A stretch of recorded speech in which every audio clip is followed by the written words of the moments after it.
Ma'am. It's me, Vivian. Ito na yung yung development for almost 4 weeks na ginagawa tong bahay. So, as you can see, ito na yung yung ceiling niya. Pasensya na kasi hindi madilim. Ito yung ceiling niya. It's cement already, oh. Ito nyo ba? Ayan na siya, semento. Tapos, ito yung shop ni Noel. Binuhusan na nila ng semento kanina to. They already poured the cement here for the flooring. Tapos, I told them na we will be using tiles for the floor. So that they know. Kasi tinanong ako ng carpenter kanina kung anong gagawin eh. Okay? And then, may maliit na stock room si Noel doon. Ayan, yung tinuturo ng kamay ko. For his things sa shop. Tapos, they already dig some fuse here for the shop. Ayan. Okay. Approaching tayo sa hagdanan. So, this will be the hagdan. As you can see, it's already fixed. This will be the bathroom. Okay. And this will be the likod, the back of the house. So, ang plano nila dito is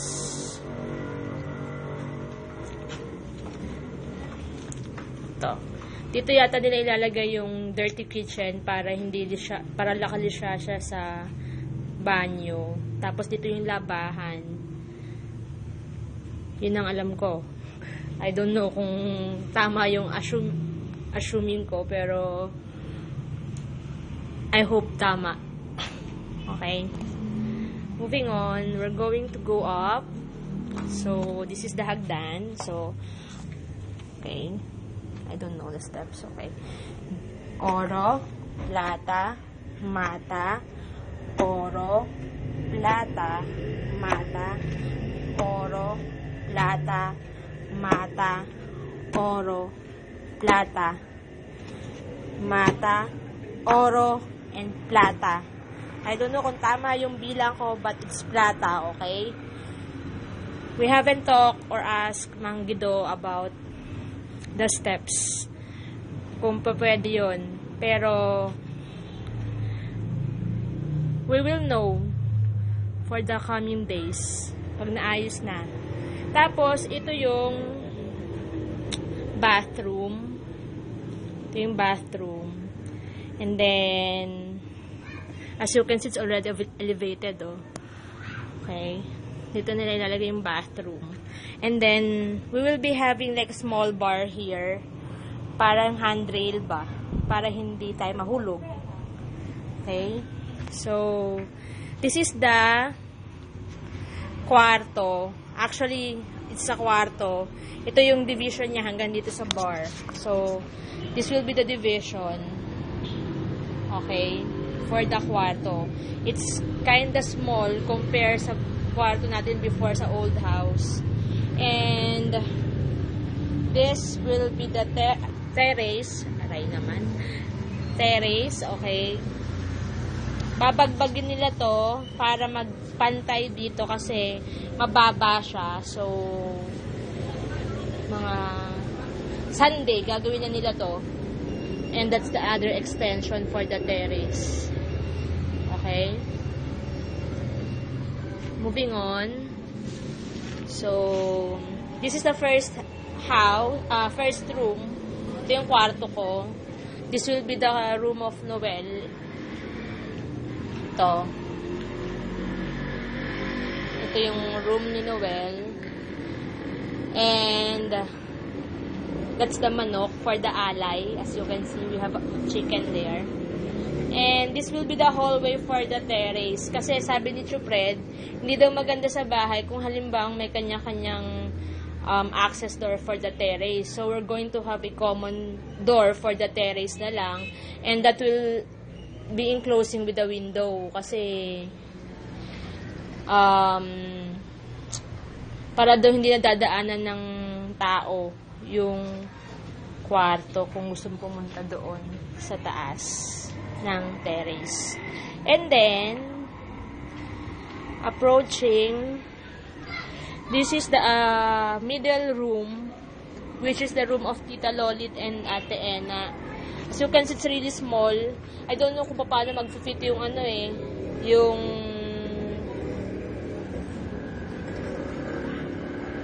gamit ni Tita Lolit and Ate Ena dito plus na kama kasi maliit talaga siya. So, hopefully magkasya lahat. Okay?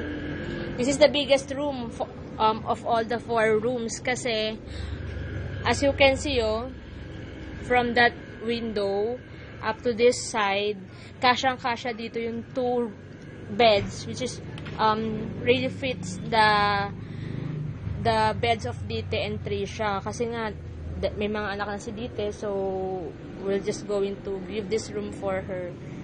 And I don't know if you want to have a window here. Kung gusto nyo lang, sabihin nyo kaagad sa amin para at least alam namin.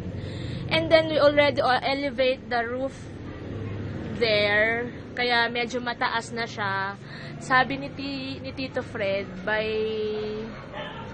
Sunday or next week, baka dumating na yung mga in-order niyang yero sa Bataan. So, they'll fit that, I guess, next week for that one. Kasi kailangan nilang matapos yung kabilang side As you can see, it's not yet done. Yung kabilang side. So, gagawin pa nila yung kabilang side para maayos yung paglalagyan ng yero. Okay? So, about the Poso Negro, I don't know if they're going to look for the Poso Negro. But they said that they're going to because pangit naman wala tayong Poso Negro, diba? So, this will be the shower and the toilet for the second floor. Okay? So, all you have to do is just wait for the updates. Pero sa almost a month na ginagawa nila ng bahay, medyo mabilis na rin kasi hindi sa ibang karpintero to, mga siguro ngayon wala pa sa kalahati, but since mabibilis yung karpintero natin, ito na siya. Okay? Ayan. Medyo malamig dito, mahangin siya pag tanghali, so masarap matulog. So, that's all for now. And if there's anything you'd like to ask or you'd like to add about the renovations or the repair of this house, just call us and so that malaman din ng mga karpintero kung gusto niyo pang baguhin yun or hindi. Okay ba yun? O, paano? Bye-bye na muna. And we love you and we miss you and I hope to see you. Okay? Bye-bye. Love you.